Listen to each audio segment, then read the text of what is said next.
ناخن کاٹنے کا مصنون طریقہ۔ ناخن کے بارے میں آپ صلی اللہ علیہ وسلم کے اسوہ حسنہ کا بیان۔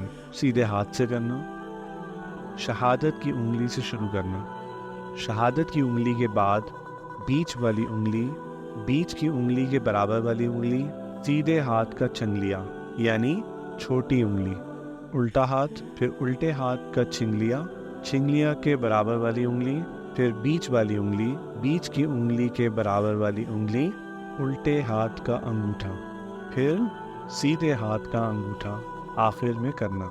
پاؤں کے ناخن کاٹنے کا طریقہ۔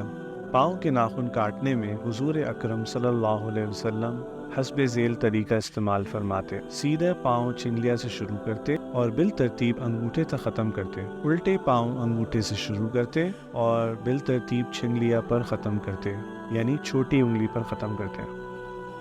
ناخن تراشنے کی فضیلت۔ آپ صلی اللہ علیہ وسلم جمعے کے دن ناخن کاٹتے تھے۔ آپ صلی اللہ علیہ وسلم نے فرمایا، جو جمعے کے دن ناخن کاٹے گا دوسرے جمعے تک مصائب سے محفوظ رہے گا۔ ایک جمعے سے دوسرے جمعے نہ ہونے دے، اگر بڑے ہوں تو جمعے کا انتظار نہ کیا جائے۔